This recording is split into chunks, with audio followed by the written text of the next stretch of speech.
Ok, Freestyle TV, on the road, au volant. On fait un essai. On fait un essai vidéo pendant que je conduis. Je roule tout doucement, là je suis dans un col en montagne. J'ai publié la vidéo du 4 juillet.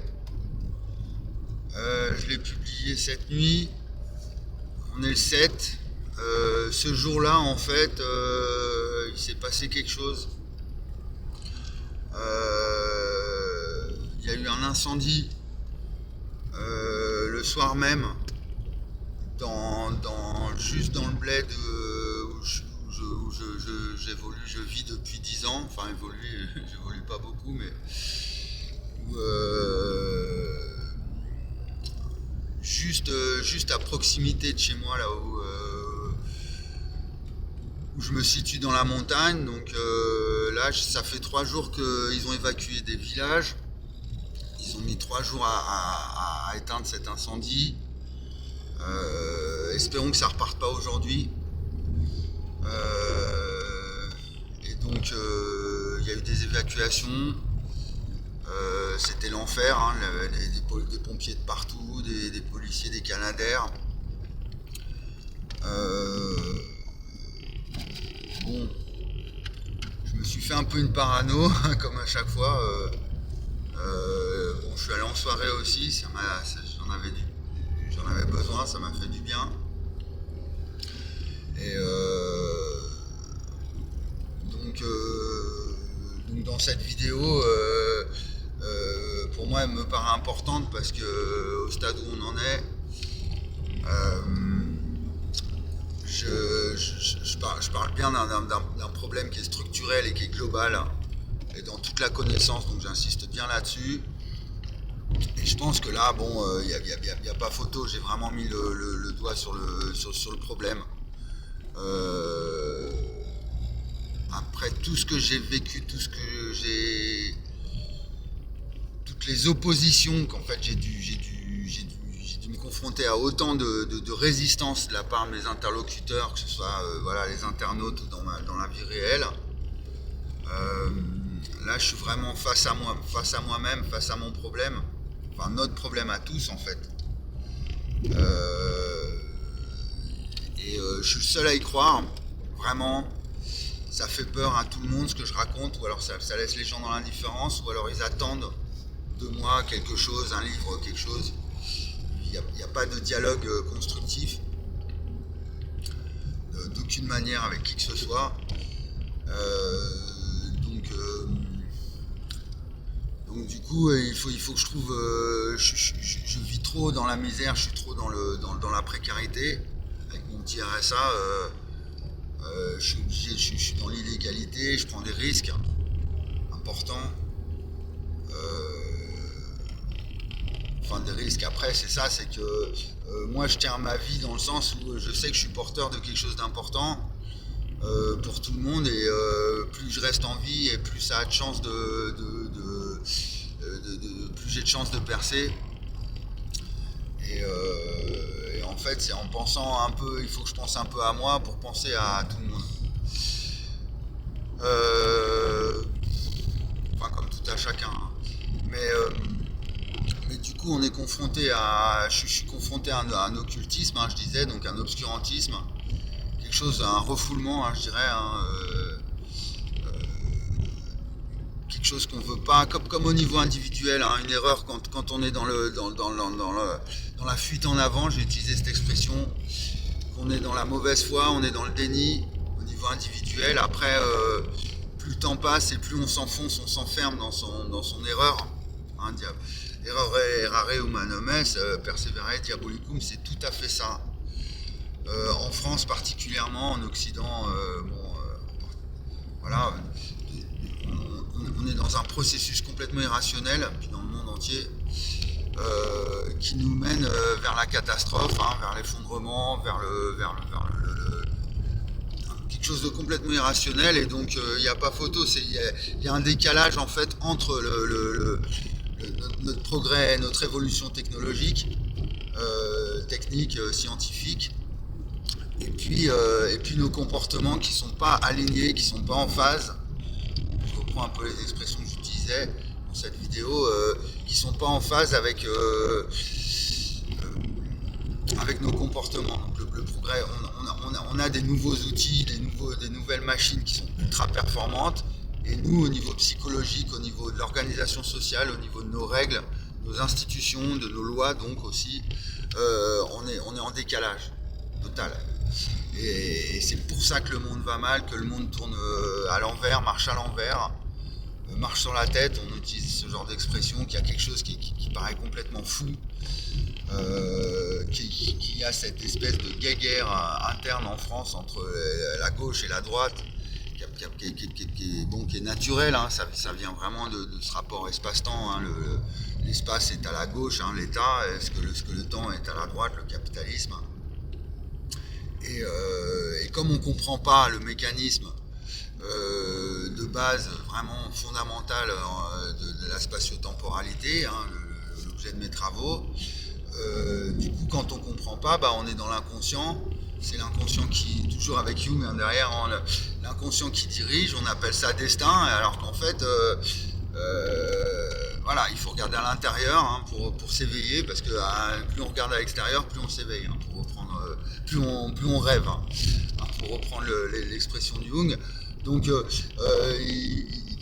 ce qu'il faut, c'est aller dans la profondeur, à l'intérieur de nous-mêmes, mais bon, au niveau global, c'est vraiment revoir nos lois, nos institutions, nos fondements théoriques, dans tous les domaines, hein, que ce soit donc les sciences, la religion, la philosophie, partout, de voir qu'il nous manque une notion hyper fondamentale, qui est présente en toute chose, et cette ignorance, elle nous conduit vers le pire. Donc, comment je fais? Moi, je suis tout seul avec mon petit RSA, il faut que j'arrive à convaincre tout le monde. Donc j'ai ma guérison qui est là. Ah, on n'y est pas encore, hein. On croit que je suis encore chauve, c'est encore bien, mais il faut voir la frange qui arrive là, comme ça. Et c'est hyper long la fin, hein. C'est vraiment la dernière spirale qui reprend toutes les autres spirales, donc ça pousse, ça monte, mais ça se voit que ça arrive. Ça arrive, ça se voit, hein. Vraiment. Donc, puis c'est une certitude, hein. Je suis sûr que je vais y arriver. Donc j'ai cette guérison qui est là, qui me porte, hein, puis je retrouve ma santé, je retrouve ma tête, mon esprit, mon corps. J'ai toutes ces vidéos, j'ai tous ces travaux qui ont été faits sur Facebook. J'ai rien publié, j'ai pas fait de texte scientifique qui puisse être partagé par la communauté scientifique, qui puisse être... donc c'est de ma faute, mais à coup pas. J'avais pas confiance, j'avais peur, je savais pas comment m'y prendre. Donc il faut que je trouve une ouverture, et en voie, il faut que je perce, hein. Je trouve la faille, enfin la faille, je l'ai trouvée au niveau théorique, mais il faut que je la trouve au niveau de l'entrée en matière. Donc, si je passe par la politique c'est le pouvoir, c'est l'argent, c'est la manipulation du discours, la propagande. Donc, et puis c'est dangereux la politique, hein, quand on essaye un peu trop de mettre le nez dedans. Bon, on peut vite se retrouver avec voilà, hein, des agents du système qui sont là pour vous un petit peu. Bon, enfin moi c'est ce que je vis depuis des années, hein. Je me fais bloquer par les politiques en premier lieu, et après effectivement les scientifiques, comme j'ai rien produit de concret, j'ai pas le soutien des scientifiques non plus. Ça c'est un peu de ma faute. Et puis après avec les gens tout en général, c'est vrai que je parle, ça me fait grandir, je comprends les choses, je vois que la conscience évolue, que les gens ont l'intuition qu'il y a quelque chose vraiment qui ne va pas et que la solution elle est pas loin.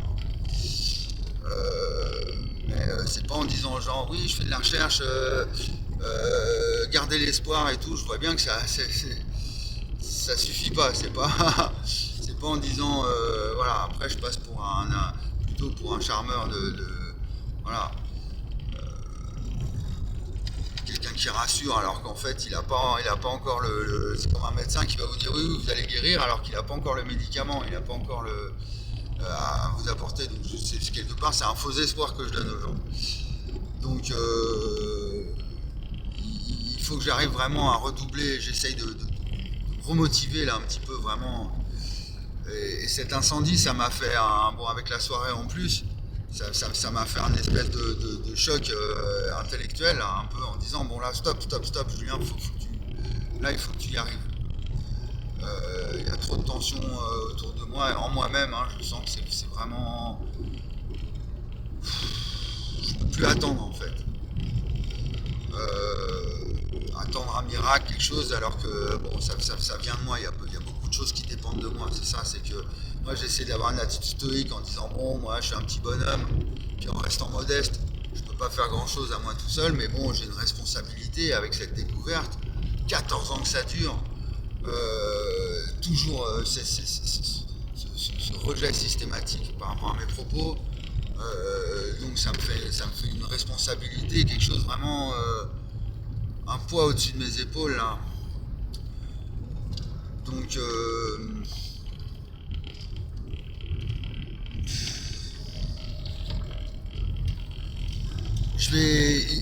il faut que j'écrive ce petit livret là dont je vous ai parlé, où d'un côté j'expose mes recherches et d'un autre côté j'essaye d'impliquer les gens un peu dans un engagement un peu commun, où on puisse tous s'impliquer un peu au niveau individuel et que c'est une répercussion au niveau global.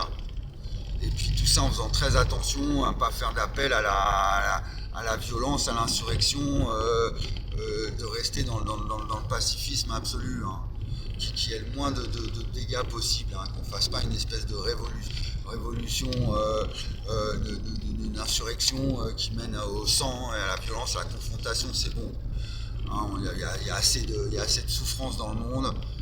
Les gilets jaunes, on a vu ce que ça a donné, hein, et puis là ils sont en train de faire encore une nouvelle loi pour renforcer la sécurité policière, enfin pour une jurisprudence, enfin comment on appelle ça, pour les policiers qui puissent utiliser le LBD sans avoir de poursuite derrière. Une présomption d'innocence, voilà, comme ça. Bon, à chaque fois on monte d'un cran dans la tension, dans la confrontation. Il faut vraiment qu'on arrive à dépasser ça en fait. C'est ça mon travail. Il faut que j'arrive à trouver l'argumentaire intellectuel qui va nous permettre de dépasser nos clivages. Alors c'est pas ouais, tout le monde va s'aimer, tout le monde va se faire des gros bisous et on va être one love et tout. Non. Quelqu'un de gauche et quelqu'un de droite, il fondamentalement, enfin dans leur être, bon après ils peuvent évoluer dans la durée, hein, il y en a ils retournent leur veste, mais c'est comme ça, c'est dans la nature, il y a des tendances, il y a des gens qui vont plus du côté de l'État et d'autres qui vont plus du côté du temps, du capitalisme, de l'espace, un rapport espace-temps qui fait que la tension elle est inhérente à la nature même de toute chose, hein. Nature, culture, espace-temps. Donc comme les hommes et les femmes, hein, un homme et une femme, on a beau essayer de fusionner, de créer un yel, un androgyne conceptuel, nous promettre qu'on peut changer de sexe, il y a quelque chose dans la nature fondamentalement qui divise, mais c'est un rapport complexe, c'est opposé, contradictoire et complémentaire, hein, si on reprend les propos de Morin. Donc c'est un rapport complexe entre une chose et une autre, hein. Donc, entre un homme et une femme, entre A et B, entre la droite et la gauche, entre toute chose. C'est en amont même de la gravité. Et c'est ça qui peut expliquer justement la nature propre de la gravité, son rapport avec l'électromagnétisme, avec la lumière, qui donne l'électromagnétisme. Donc ça faut qu'on arrive à dénouer dans les sciences, dans les mathématiques, dans la physique, la chimie, la biologie, la sociologie, la psychologie, tout le champ des sciences, tout le champ de la connaissance. Jusque même au-delà même des sciences, dans la religion, dans tout. C'est le fondement du tout, j'ai découvert. Et du tout et du rien, c'est ça qui est. C'est pas seulement le fondement du tout, c'est le tout est à l'espace, que le temps est à rien, puisqu'il n'existe pas. Et c'est l'énergie du vide. Donc, bon, la roue elle a tourné, voilà, il y a l'histoire de plagiat d'Étienne Klein, les impostures, tout ça, avec le temps, il y a des la conscience elle évolue, on comprend mieux les choses, on voit bien que c'est pas aussi simple d'opposer les uns les autres, c'est vraiment compliqué. On va pas dire c'est la faute des immigrés, c'est la faute des pauvres, c'est la faute des riches, c'est la faute du voisin, c'est la faute. Donc c'est ça qu'il faut qu'on arrive à décortiquer, que j'arrive à décortiquer, c'est la faute. C'est la faute à personne et à tout le monde en même temps. C'est vraiment. C'est ces trois hypothèses de départ, quoi. Vraiment nature, culture, esprit, matière, état capitaliste, c'est vraiment les notions les plus fondamentales pour la pensée. Hein. Et au fond de moi, j'ai un sentiment de révolte, vraiment. Comment ils ont pu occulter mes hypothèses, quoi, pendant toutes ces années, quoi. Quelle mauvaise foi, quel déni. Donc voilà, tant que les portes sont fermées, que je m'adresse à l'Institut Henri Poincaré, je m'adresse à... Je peux pas, du coup, je peux pas, il me bloque. Et là j'ai cette guérison qui se termine et je deviens fou parce que ça fait 5 ans que je l'attends, cette fin de guérison. Je résiste, j'en prends plein la gueule, plein le cœur là, waouh. Mais elle se finit toujours pas, j'en peux plus. Mais je peux vous dire qu'une fois que elle va être finie, je vais avoir tous mes cheveux. Bon, c'est là où il faut que je fasse attention à moi aussi, parce que si je suis un peu trop rentre dedans, ou si je fais des délits au niveau de la liberté d'expression, que je deviens un petit peu trop virulent et que je perds mon contrôle, bon bah là ça peut vite déraper, j'ai une responsabilité qui est énorme.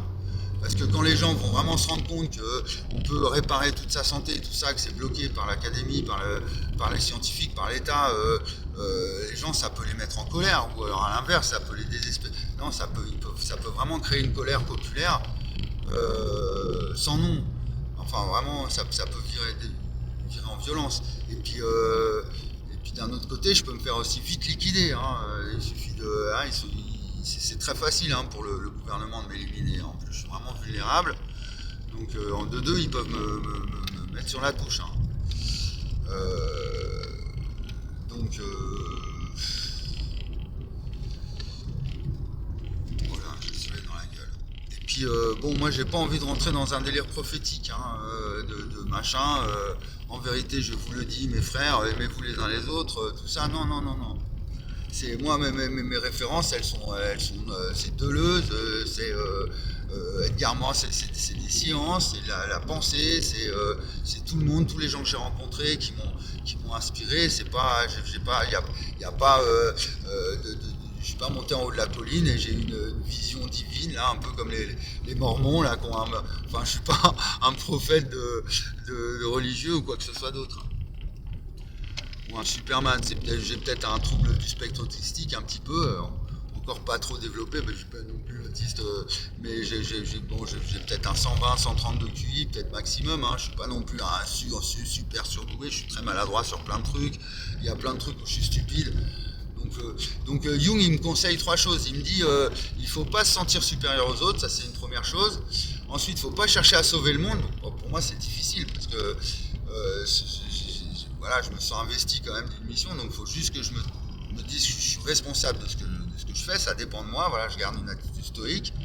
Si je fais ce qui dépend de moi, je cherche pas à sauver le monde, je cherche pas à être plus à dire ouais moi j'ai tout compris, toi t'as rien compris, t'es un nul et tout. Souvent les gens prennent ça comme ça en fait, hein. Ils me rejettent parce qu'ils disent mais pour qui il se prend celui-là, hein, forcément, je les comprends. Et puis la troisième chose, c'est donc où je tombe souvent dans le piège, c'est de pas m'isoler. Parce qu'après moi je me renferme, je me replie sur moi-même et je passe des jours, des semaines, des mois, des années tout seul comme ça dans mon coin à cogiter, à me frotter le crâne. Là ça fait des années que ça dure. À pleurnicher sur mon sort, sur les gens qui sont partis, qui me manquent et tout ça, mon passé. Donc je dois rester un petit peu neutre comme ça par rapport à tout ça, garder la tête sur les épaules. Mon discours il doit rester consistant, ferme, continu, un petit peu voilà, cohérent. Et puis après, bon bah voilà, moi j'ai besoin que les portes elles s'ouvrent, c'est-à-dire qu'on me dise oui bon bah ok, on va vous aider, on va vous ouvrir des portes, on va financer votre thèse, on va faire en sorte de travailler avec vous, de prendre les choses au sérieux, voir ça avec des vrais professionnels, de la connaissance. C'est trop important. J'arrête pas de le dire, je l'écris aux politiques, je dis c'est d'intérêt général, c'est de santé publique. Mais comme ils me voient, ils disent mais non, regarde, t'as encore une calvitie, donc t'es un menteur, t'es un manipulateur, mais vérifiez, faites des radios, auscultez-moi, essayez de regarder mes mathématiques. Hein, ça a commencé comme ça, ça a commencé en 2012, mais j'ai une preuve arithmétique, c'est quand même, là j'en parle aussi dans la dernière vidéo du 4 juillet. Bon, comment arriver à un moment, je me disais, je vais écrire à l'ambassade de Chine et l'ambassade de Russie, c'est-à-dire les ennemis de l'Europe, mais je suis pas un traître. Moi, je veux pas faire comme Soral, hein, aller barrer chez au camp opposé. Voilà. Moi, j'assume, je suis un occidental. Hein, on est imprégné de la culture américaine. C'est comme ça. Bon, même si je suis pas forcément, j'ai plutôt tendance à être one world, one love, no border, on ouvre les frontières, mais bon voilà, je suis français, je suis issu de l'école républicaine. C'est l'école républicaine qui m'a mis du Bourdieu dans la tête à l'âge de 15 ans. J'avais une prof en cours en seconde.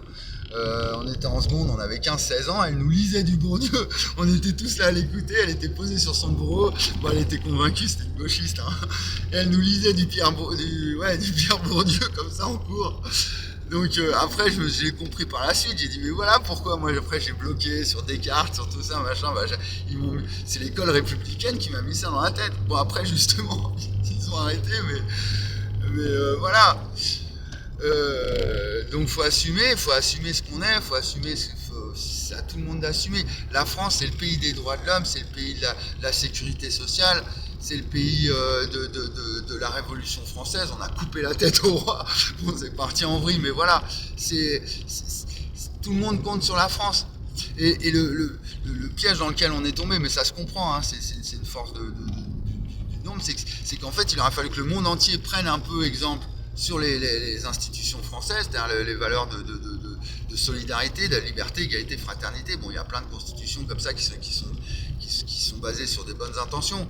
Et puis bah, dans les faits, on voit que la loi économique, c'est le marché. C'est cette dictature financière, c'est cette logique financière, hein, vraiment qui s'est imposée, la mondialisation, qui s'est imposée dans le monde, et du coup qui a fait reculer les droits fondamentaux. C'est les lois du marché qui nous ont fait reculer les lois humaines. Bon, mais le but c'était d'arriver à Internet, c'était de développer l'industrie. Voilà, elle est féroce, elle est sans pitié, elle respecte enfin l'industrialisme, on va dire, hein, le productivisme. Ils respectent pas la nature, ils respectent pas les humains, ils respectent même pas les machines, ils respectent même pas les usines, même pas ce qu'ils font eux-mêmes.